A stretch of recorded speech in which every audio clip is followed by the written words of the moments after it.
உங்களுக்கு தெரியுமா? நண்பகலுக்கு முன் 3 கேரள சிவன் ஆலயங்களையும் தரிசிப்பவர்கள் கைலாஷ் தரிசனத்தின் புண்ணியத்தை பெறுவார்கள் என்று நம்பப்படுகிறது. வைக்கம், எட்டுமானூர், கடுத்துருத்தி. வெகு காலத்திற்கு முன்பு கராசுரன் என்ற அசுரன் மாலியவான் முனிவரிடமிருந்து புனித சைவ வித்தியை பெற்று கடுமையான தவம் செய்ய கைலாய மலைக்குச் சென்றான். அவரது அசைக்க முடியாத பக்தியில் மகிழ்ந்த சிவபெருமான் அவருக்கு வரங்களை வழங்கி தனது சுய ரூபத்திலிருந்து உருவான 3 பிரகாசமான சிவலிங்கங்களை வழங்கினார். கராசுரன் அவற்றை ஒவ்வொரு கையிலும் ஒன்றையும் கழுத்தில் ஒன்றையும் சுமந்து தெற்கு நோக்கி பயணித்தான். ஆனால் விதியின் விளைவாக அவன் களைப்பால் ஓய்ந்தபோது அந்த லிங்கங்களை தரையில் வைத்தான். அவற்றை எடுக்க முயன்றபோது அவை அசையாமல் அங்கே நிலை பெற்றன. வைக்கம், எட்டுமானூர் மற்றும் கடுத்துருத்தி என்ற இடங்களில் அந்த நேரம் ஒரு தெய்வீக குரல் அறிவித்தது. நான் இங்கேயே இருப்பேன். என்னிடம் சரணாகதி அடையும் அனைவருக்கும் முக்தி அளிப்பேன். பரசுராமர் கேரளாவில் 108 சிவாலயங்களை நிறுவினார். என் வலைப்பக்கத்தில் நீங்கள் இந்த 3 ஆலயங்களின் விவரங்களுடன் பரசுராமர் நிறுவிய கோயில்களின் வரைபடத்தை பார்க்கலாம். எங்கள் முதல் நிறுத்தம் எர்ணாகுளத்திலிருந்து 32 கிலோமீட்டர் தொலைவில் உள்ள வைக்கம். இது வைக்கத்தப்பனின் இருப்பிடம் என்று அழைக்கப்படுகிறது.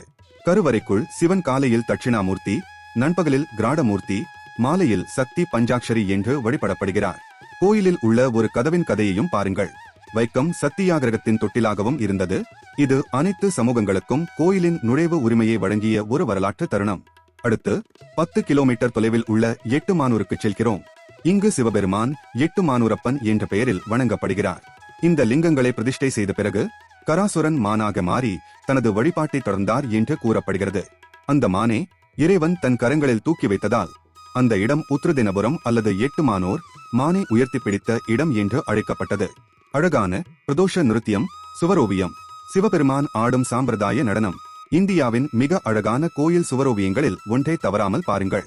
வருடாந்திர திருவிழாவின் போது புகழ்பெற்ற 7 பொன்னானா 7.5 தங்க யானைகள் தரிசனத்திற்காக கொண்டு வரப்படுகின்றன.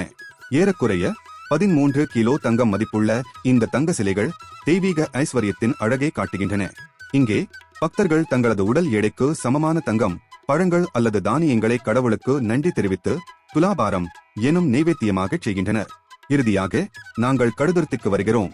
அங்கு கராசுரன் கழுத்தில் வைத்திருந்த லிங்கம் வழிபடப்படுகிறது.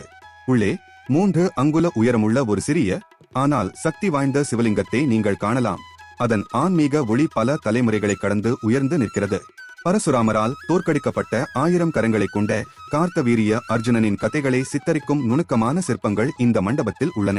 பல நூற்றாண்டுகளுக்கு முன்பு ஒரு தீ விபத்து கோயிலைச் சூழ்ந்தது. தலைமை பூசாரி சிலையை காப்பாற்ற அதனை அணைத்துக் கொண்டு உயிர் நீத்தார். அவரது சிலை கோவிலில் உள்ளது. ஹர ஹர மகாதேவ்.